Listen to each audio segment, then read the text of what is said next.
প্রাথমিক বিদ্যালয় gold cup football টুর্নামেন্টের ফুলতলা ইউনিয়নের আজকের এই খেলায় উপস্থিত রয়েছেন আমাদের মাঝে ফুলতলা উপজেলা সহকারী প্রাথমিক শিক্ষা অফিসার জনাব ফারিকুল ইসলাম। এখানে উপস্থিত আছেন আমাদের শ্রদ্ধাভাজন প্রিয় শিক্ষক নেতা জনাব আনোয়ার হোসেন আনোয়ার ভাই, উপস্থিত আছেন এই ওয়ার্ডের ইউপি সদস্য মনিরুল ইসলাম, উপস্থিত আছেন এই ওয়ার্ডের সাবেক ইউপি সদস্য রবিউল ইসলাম মল্লিক সহ আমার বিভিন্ন বিদ্যালয় থেকে আগত শিক্ষক শিক্ষিকাবৃন্দ, আমার সম্মুখে দণ্ডায়মান আজকের এই খেলায় অংশগ্রহণকারী আমাদের প্রিয় সন্তানেরা, সকলকে জানাচ্ছি সালাম, আসসালামু আলাইকুম এবং শুভেচ্ছা।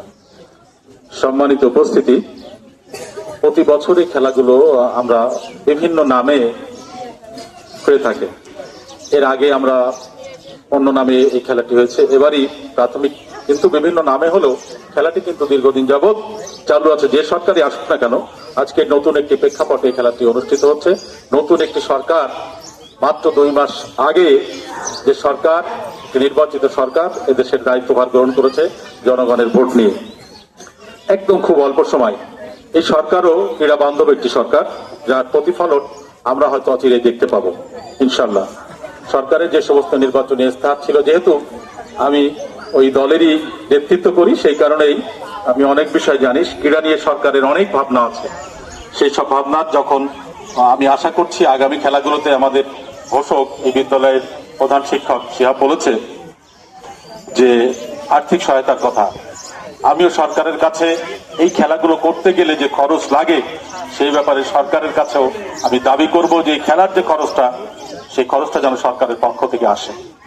যদিও এখানে বলা হয় যে আপনারা লোকালি এগুলো ম্যানেজ করবেন, আমি আমার ক্ষুদ্র সামর্থ্যের মধ্য থেকে, আনোয়ার ভাইও জানে, শিহাবও জানে, আমি অংশগ্রহণ করার চেষ্টা করি, হয়তো নামমাত্র।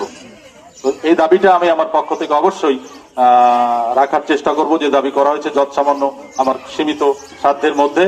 পাশাপাশি সরকারের কাছেও আগামী খেলাধুলা নিয়ে যে এখন যেহেতু প্রত্যেকটা কমিটির মধ্যেই আমি নিজে আছি, সেই কমিটিগুলো আলোচনায় আমাদের আনোয়ার ভাইও থাকবেন, আমাদের শিক্ষা অফিসার সহকারী শিক্ষা অফিসার মহোদয় ওনারাও থাকবেন। ওনারাও যদি উত্থাপন করে যে আসলে খেলার ব্যবহারটা একটি গুরুত্বপূর্ণ বিষয়, তো সেখানে আগামীতে যাতে এই সমস্যা অন্তত ঘাড়ের পরে না এসে পড়ে, সেই ব্যাপারে আমরা সজাগ থাকবো এবং আমি এই ব্যাপারে আমার সর্বোচ্চ প্রচেষ্টাটুকু অব্যাহত রাখবো।